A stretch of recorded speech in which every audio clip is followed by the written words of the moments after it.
ನಮಸ್ಕಾರ. ಏಷ್ಯಾನೆಟ್ ಸುವರ್ಣ ನ್ಯೂಸ್ನ ವಿಶೇಷ ಜಾತಕ ಫಲ ಕಾರ್ಯಕ್ರಮಕ್ಕೆ ಸ್ವಾಗತ. ನಾನು ಅಮೃತಾ ಗೌಡ.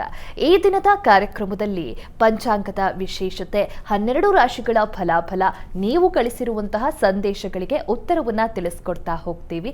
ಮೊದಲಿಗೆ ಪ್ರಾಜ್ಞರಾದಂತಹ ಶ್ರೀಗಂಠ ಶಾಸ್ತ್ರಿಗಳನ್ನ ಕಾರ್ಯಕ್ರಮಕ್ಕೆ ಸ್ವಾಗತಿಸಿಕೊಳ್ಳೋಣ. ಶಾಸ್ತ್ರಿಗಳೇ, ಕಾರ್ಯಕ್ರಮಕ್ಕೆ ಸ್ವಾಗತ ತಮಗೆ. ನಮಸ್ಕಾರಗಳು. ಶಾಸ್ತ್ರಿಗಳೇ, ಈ ದಿನ ಮಂಗಳವಾರ ಎಷ್ಟು ಮಂಗಳದಾಯಕವಾಗಿದೆ, ಏನೆಲ್ಲ ಫಲಗಳನ್ನು ತೊಡಕುಗಳನ್ನು ಹೊತ್ತು ತಂದಿದೆ ಅನ್ನೋದನ್ನು ತಿಳಿಸ್ಕೊಡಿ.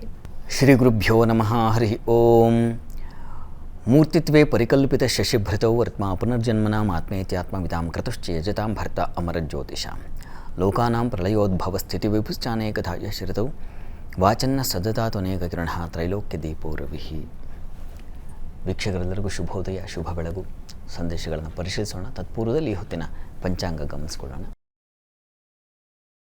ಶ್ರೀ ಶೋಭಕೃ ನಾಮ ಸಂವತ್ಸರ, ಉತ್ತರಾಯಣ, ಶಿಶಿರ ಋತು, ಫಾಲ್ಗುಣ ಮಾಸ, ಕೃಷ್ಣ ಪಕ್ಷವಾಗಿದೆ. ಈ ದಿವಸ ಮಂಗಳವಾರವಾಗಿರ್ತಕ್ಕಂಥದ್ದು. ಪ್ರತಿಪತ್ತಿಥಿ ಹಸ್ತ ನಕ್ಷತ್ರ. ಈ ದಿವಸ ನಾವು ಈ ಸಂವತ್ಸರದ ಕೊನೆಯ ಭಾಗಕ್ಕೆ ಬಂದಿದ್ದೇವೆ.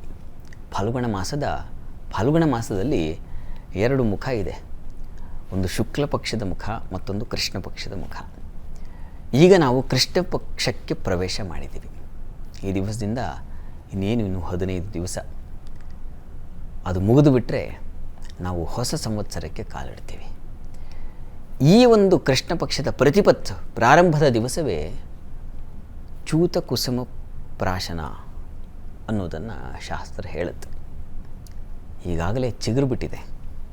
ಎಲ್ಲ ಮರಗಿಡಗಳನ್ನು ನೋಡ್ತಾ ಇದ್ದರೆ ಸಂಪೂರ್ಣವಾಗಿ ಹಸಿರೆಲೆ ಚಿಗುರೊಡೆದು ನಿಂತಿದೆ.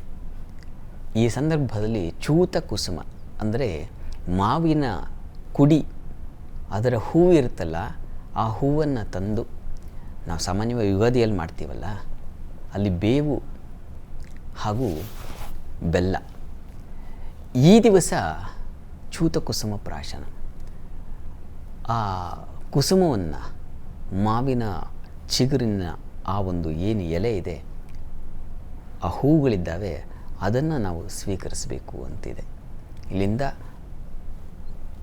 ನಾವು ಹೇಗೆ ನವರಾತ್ರಿಯಲ್ಲಿ ಆಚರಿಸ್ತೀವೋ ಆ ರೀತಿಯಲ್ಲಿ ವಸಂತ ನವರಾತ್ರಿ ಆಚರಿಸ್ತಕ್ಕಂಥದ್ದು ಕೆಲವು ಭಾಗಗಳಲ್ಲಿ. ಈ ಒಂದು ನವರಾತ್ರಿ ಇದನ್ನು ಕೂಡ 9 ದಿನಗಳ ಕಾಲ ವಿಶೇಷವಾಗಿ ನಿಮ್ಮ ಮನೆ ದೇವರ ಪ್ರಾರ್ಥನೆಯನ್ನು ತಪ್ಪದೆ ಮಾಡಬೇಕು. ಬಹಳ ಪ್ರಧಾನವಾದದ್ದು ಈ ಚೂತಕುಸುಮ ಪ್ರಾಶನ. ಅದನ್ನು ಸ್ವೀಕರಿಸೋದ್ರಿಂದ ನೋಡಿ, ಮಾವು ಹಾಗೂ ಹುಣಸೆ ಮತ್ತು ಈ ಬೇವು ಇವುಗಳೆಲ್ಲ ಆರೋಗ್ಯವರ್ಧಕವಾಗಿರ್ತಕ್ಕಂಥದ್ದು. ಈ ಹುಳಿ ಎಲ್ಲವೂ ನಮ್ಮ ಏನು ನಾವು ಬಳಸ್ತೀವೋ, ಮೂಲದಿಂದ ಏನು ಪ್ರಾಚೀನತೆಯಿಂದ ಬಂದಿದೆಯೋ ಎಲ್ಲ ವೃಕ್ಷಗಳಲ್ಲೂ, ಅದರ ಹೂವುಗಳಲ್ಲಿ, ಅದರ ಕಾಯಿಗಳಲ್ಲಿ, ಪ್ರತಿಯೊಂದರಲ್ಲೂ ಒಂದೊಂದು ವಿಶೇಷ ಇದೆ. ಅದನ್ನು ನಾವು ಅರ್ಥ ಮಾಡಿಕೊಳ್ಬೇಕು. ಅದರಲ್ಲಿ ನಮ್ಮ ಆರೋಗ್ಯವರ್ಧಕ ಗುಣವೇ ಇದೆ. ಮಾವು ನಮಗೆ ಒಂದು ರೀತಿಯ ಒಗರು ಹಾಗೂ ಈ ಹುಳಿ ಎರಡನ್ನು ಸೂಚಿಸುತ್ತೆ. ಇದು ತುಂಬ ಮುಖ್ಯವಾಗಿರ್ತಕ್ಕಂಥದ್ದು. ಹುಳಿ ನಮಗೆ ಏನಪ್ಪ ಮಾಡುತ್ತೆ? ಶುಕ್ರನ ಸಂಕೇತ ಅದು.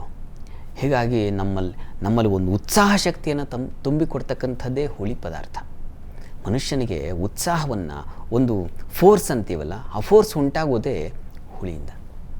ಹೀಗಾಗಿ ಈ ವಸಂತ ಹೇಗೆ ಒಂದು ಬೆಳಕು, ಎಲ್ಲ ಕಡೆ ಬೆಳಕು ಚೆಲ್ಲಿ ಇಡೀ ಒಂದು ಸಂವತ್ಸರಕ್ಕೆ ಒಂದು ಉತ್ಸಾಹವನ್ನು ತಂದುಕೊಡುತ್ತೋ, ಆ ರೀತಿಯಲ್ಲಿ ಶರೀರಕ್ಕೊಂದು ಉತ್ಸಾಹ ಬೇಕು ಅಂತ. ಈ ಕಾರಣದಿಂದ ಈ ದಿವಸ ಆ ಚೂತ ಪುಷ್ಪ ಅಥವಾ ಚೂತ ಕುಸುಮ ಅದರ ಒಂದು ಪ್ರಾಶನ ಮಾಡಿಕೊಳ್ಳಿ. ಮನೆಯಲ್ಲೆಲ್ಲ ಸಂಗ್ರಹ ಮಾಡಿ ಎಲ್ರಿಗೂ ಹಂಚಿ. ಒಳ್ಳೆ ಹಾಗಂತ ಇಡೀ ಮರ ಟೊಂಗೆ ಇದೆಲ್ಲ ಕೆಟ್ಟತನ ಆಗುತ್ತೆ, ಇದೆಲ್ಲ ಮೂರ್ಖತನ ಆಗುತ್ತೆ.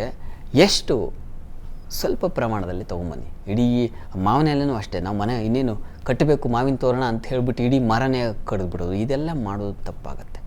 ಅದು ಎಷ್ಟು ಬೇಕು ಎಲೆಗಳನ್ನ ಅಷ್ಟೇ ತೊಗೊಂಬಂದ್ರೆ ಆಯಿತು. ಇಡೀ ಆ ಟೊಂಗೆಯನ್ನೇ ಕತ್ತರಿಸಿದ್ರೆ ಆ ಮರಕ್ಕೆಷ್ಟು ನೋವು. ತನ್ಮೂಲಕ ಹಾಳು, ಪ್ರಕೃತಿ ಹಾಳದು.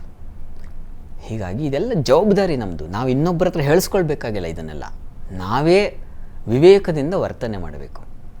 ಹೀಗಾಗಿ ಈ ನಗರ ಪ್ರದೇಶದಲ್ಲಿರೋರು, ಹಳ್ಳಿಗಳಲ್ಲಿರ್ತಕ್ಕಂಥವ್ರು ಎಲ್ರಿಗೂ ಅನ್ವಯ ಆಗುತ್ತಿತ್ತು. ನೀವೇ ಜವಾಬ್ದಾರಿಯಿಂದ ಎಷ್ಟು ಎಲೆ ಬೇಕಾಗತ್ತಪ್ಪ. ಒಂದು ಅಡುಗೆ ಮನೆ, ಒಂದು ದೇವ್ರ ಮನೆಗೆ ತೋರಣ ಕಟ್ತೀರಾ, ಇನ್ನೊಂದು ಪ್ರಧಾನವಾದ ತೋರಣ ಕಟ್ತೀರಾ, ಬೇಡ ಇನ್ನೊಂದು ಎಕ್ಸ್ಟ್ರಾ ಯಾವುದೋ ಮಧ್ಯಮ ಪಡಸಾಲೆಯೋ ಮತ್ತೊಂದು ಈ ಥರ ಸಾಕಾಗತ್ತೆ. ಎಲೆಗಳು ತಂದರೆ ಒಂದಷ್ಟೇ ಎಲೆಗಳನ್ನ ಇಡೀ ಕೊಂಬೆನೇ ಕತ್ತರಿಸ್ಕೊಂಬಿಡಿದು, ಇದೆಲ್ಲ ಈ ಅಪರಾಧ, ಮನಸ್ಸಿಗೆ ಮಾಡುವ ಅಪರಾಧ ಇದು. ಹೀಗಾಗಿ ಇದನ್ನು ಅರ್ಥ ಮಾಡಿಕೊಂಡು ನೀವು ಎಲೆಗಳನ್ನು ಬಿಡಿಸ್ಕೊಂಬನ್ನಿ. ಅದೆಲ್ಲ ನಿಮ್ಮದೇ ಜವಾಬ್ದಾರಿ, ನಾನು ಹೇಳಬೇಕಾಗಿಲ್ಲ. ನೀವು ಪಾಪ ಜಾಣರಿದ್ದೀರ, ಒಳ್ಳೆಯದಾಗಲಿ.